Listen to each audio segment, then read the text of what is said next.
quístico con lesiones papilares. Por último, todas estas lesiones pueden ser mixtas, conteniendo diferentes tipos de células. Estos tumores benignos, por medio de mutaciones, pueden generar metaplasia en la última línea celular, dando como resultado a los tumores borderline, que van a ser representativos de cada tumor que tuvieron como base, y a esto se les pueden asociar los tumores de células claras, que corresponden a tumores de endometrio. Las características ultrasonográficas son muy poco diferenciables de los benignos. Generalmente son tumores más grandes, quísticos, que miden más de 8 centímetros. Por eso el tamaño es un criterio de riesgo, y a su vez la presencia de papilas. Si bien, por definición, los tumores borderline no van a invadir el estroma, pueden sufrir un proceso de extensión peritoneal. Estos se van a producir en pacientes en edad reproductiva, y aunque uno va a realizar la exéresis del tumor, puede surgir un proceso de recidiva, y esto además pueden evolucionar hacia un carcinoma borderline invasor. Los tumores invasores se producen también por mutación, y dependiendo del tipo de mutación pueden ser carcinomas de bajo grado o de alto grado. Desde el punto de vista oncogénico, sabemos que los tumores pueden ser, como dijimos, de baja potencialidad o de alta potencialidad. Los de baja potencialidad van a ser mutaciones que van a surgir de estos tumores borderline o tumores benignos que ya antes vimos. Por lo tanto, estos tumores van a ser grandes con un proceso de invasión lenta, mientras que los de alta potencialidad son aquellos que se producen como mutaciones a novo. Por lo tanto, son altamente agresivos, van a invadir rápidamente y van a ser tumores de pequeño tamaño, difíciles de diferenciar de un tumor benigno o borderline. Por lo tanto, los de bajos grados van a ser aquellos que van a evolucionar de tumores borderline ya preexistentes, mientras que los de alto grado son mutaciones a novo que se van a generar o de los cistoadenomas de bajo grado o a través de los de células claras. Otro grupo son los tumores de células germinales, y entre ellos el más frecuente son los teratomas maduros. Los teratomas maduros van a desarrollarse de los tres grupos de células primordiales, que van a ser endodérmicas, ectodérmicas y mesodérmicas. Dependiendo del contenido que tenga, podemos verlos como tumores puramente sólidos, los que generalmente los definimos como teratomas, o aquellos que tengan más de un componente y se los llaman quistes dermoides. Ultrasonográficamente, dependiendo de sus componentes, vamos a poder visualizarlos como masas sólidas. Generalmente las masas sólidas están constituidas por grasas y raramente por un componente óseo interno. La densidad y la impedancia que tenga esta grasa o componente interno va a ayudarnos con la visualización de una atenuación o sombra sónica posterior. Raramente vamos a encontrar, cuando sean solamente de grasas con baja densidad, que no tengan un artefacto posterior. Mientras que cuando tienen más de un componente, lo que vamos a visualizar son quistes complejos. Estos quistes complejos, que solemos definir como quistes dermoides, dependiendo de la densidad de las estructuras, vamos a tener diferentes representaciones. Y estas son ver el famoso tapón dermoide, que es ver una bola de grasa con un resto de una estructura marcadamente hipoecoica. Cuando hay un componente más líquidos o bandas de fibras de grasa, lo definimos como tapón o red dermoide. Cuando la densidad es muy grande, nosotros solamente vamos a visualizar la primera capa de grasa o componente de este tumor, y por debajo de esto una gran sombra sónica posterior, definida como punta de iceberg, dado que la lesión es mucho más grande de lo que nosotros vemos. Podemos encontrar condiciones donde veamos un nivel de grasa y líquido, y cuando el tumor está rodeando por un estroma ovárico de características ecográficas normales, tienen una típica imagen de huevo frito. Por lo tanto, dentro de las imágenes podemos definir como claras y patoneumónicas la presencia de una lesión que es pequeña con respecto a la examinación, generada con una gran sombra sónica posterior denominada como punta de iceberg, o en este caso, este nódulo de grasa que está rodeado por un estroma ovárico normal que se la denomina como el signo del huevo frito, y estos son patoneumónicos del teratoma dermoide. También dentro de las células germinales podemos encontrar a los teratomas inmaduros, y estos no tienen ninguna diferencia ultrasonográfica con los maduros, solamente lo diferenciará el patólogo. Pero también debemos saber que estos teratomas inmaduros pueden evolucionar hacia carcinomas inmaduros teratoides de bajo grado. Pero los teratomas, dependiendo de las células que tenga, puede tener diferentes expresiones. Entre ellos tenemos el estruma ovari, que es el teratoma donde el contenido que tiene es de células de tiroides, y estas células tiroideas pueden evolucionar hacia un carcinoma de tiroides que se llama carcinoma del estruma ovari. También puede ser que haya un bajo contenido de grasa, donde los quistes no sean patoneumónicos y los podamos identificar erróneamente como tumores mucinosos. Y luego tenemos los tumores somáticos, que son implantes de otros tumores de otras partes de la economía que pueden evolucionar hacia los carcinomas. Pero dentro de las células germinales podemos tener algunos que deriven de células primarias y que se van a expresar como cánceres específicos, como ser el digerminoma y el coriocarcinoma, que no está asociado a la metástasis del coriocarcinoma de una enfermedad trofoblástica gestacional. Y también podemos encontrar otros dos tumores que ya son de alto grado, muy poco frecuente, que son el carcinoma embrionario y el tumor del saco vitelino. Dentro de estos tumores podemos encontrar la coexistencia de un teratoma maduro con otro tumor al lado, que puede ser generalmente un carcinoma de bajo grado, y a esto se lo denominan como tumores de colisión. Por último nos quedarían los tumores de las células o cordones sexuales, y estos tienen una clasificación que son muy móviles, que muy frecuentemente son cambiadas, y dentro de este gran listado nos vamos a asociar a los dos más frecuentes, que son el fibroma y el tumor de célula granulosa del adulto, que generalmente este último es maligno. Con respecto a los fibromas, son lesiones de características benignas, eminentemente sólidas, que son hipoecoicas o isoecoicas y homogéneas, que tienen un límite claro caracterizado por una pseudocápsula, dado que no es una cápsula real, sino que es la compresión del tejido ovárico circundante normal.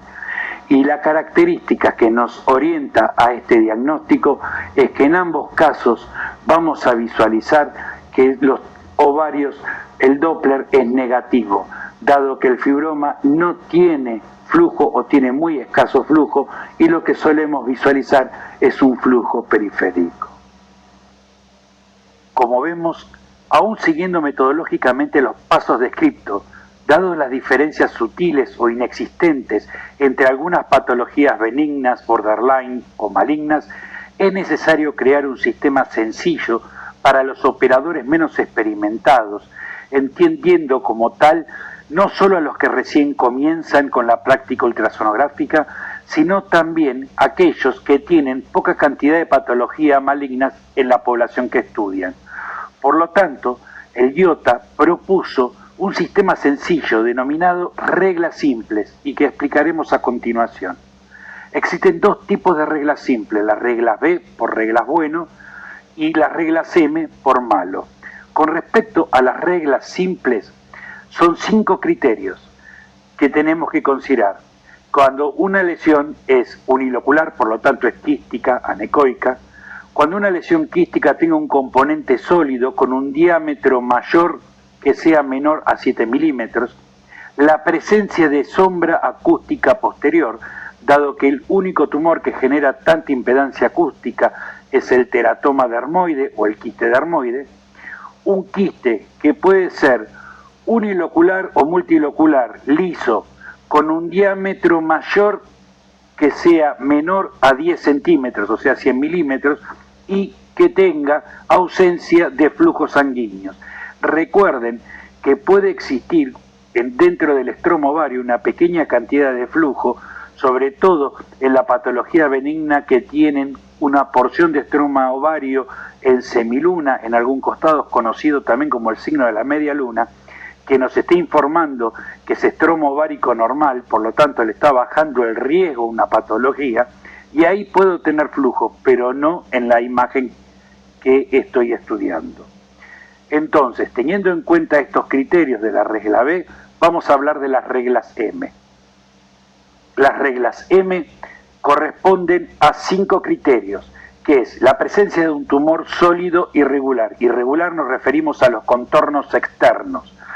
2. La presencia de ascitis.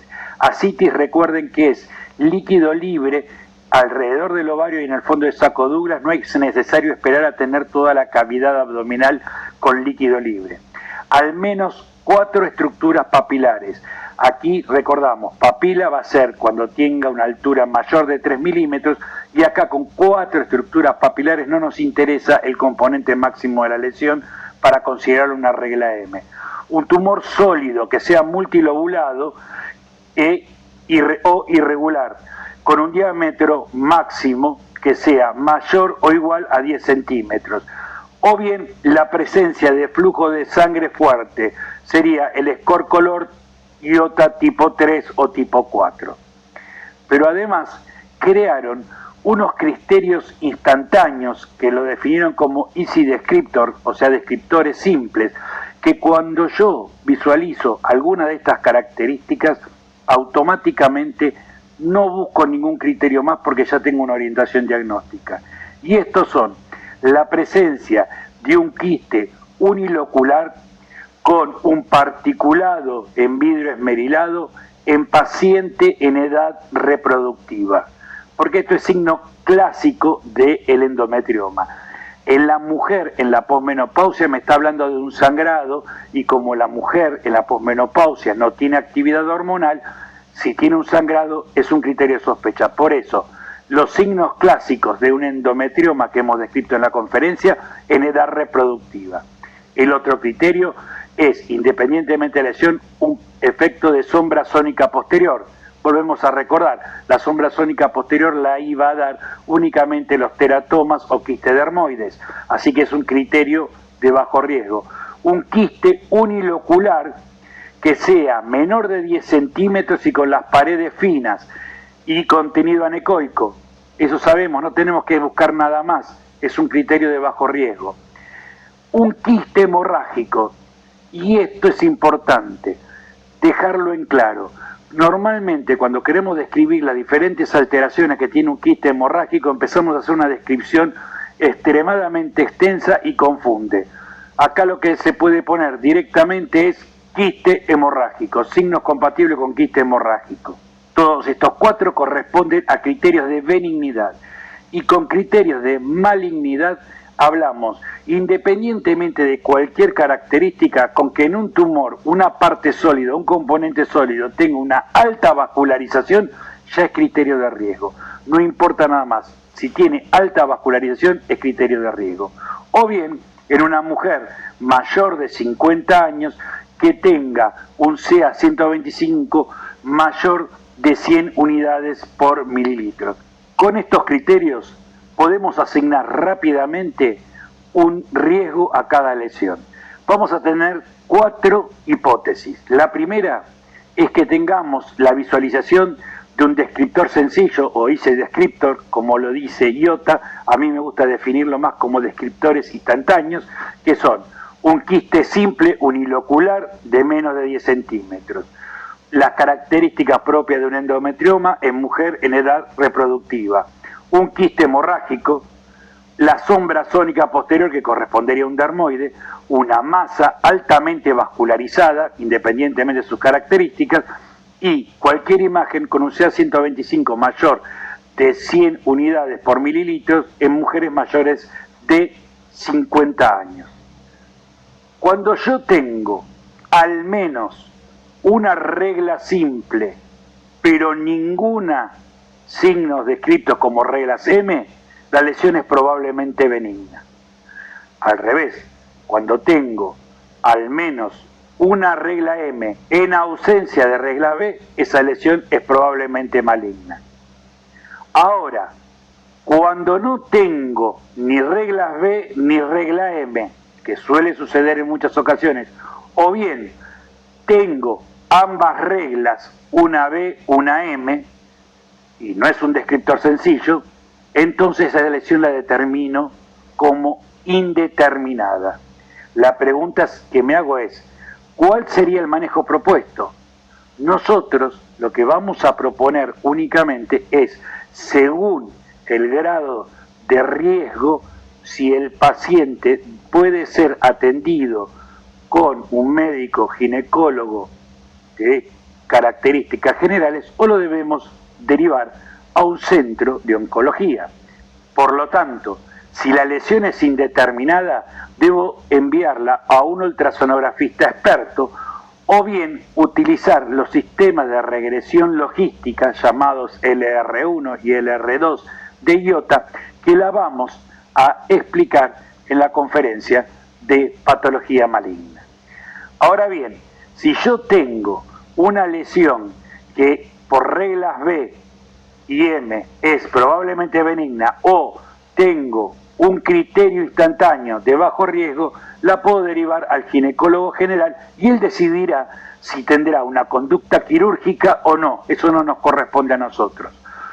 Si tiene una lesión probablemente maligna o descriptores sencillos o instantáneos de alto riesgo, vamos a recomenzar una interconsulta con oncología. Este es el esquema que tenemos que tener en nuestra mente.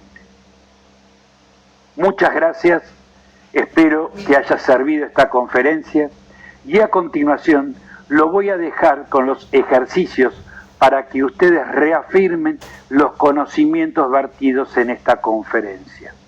Como sugerencia, les recomiendo que impriman las reglas B, las reglas M y los Easy Descriptor o criterios instantáneos para poder llevarlos a cabo. Muchas gracias.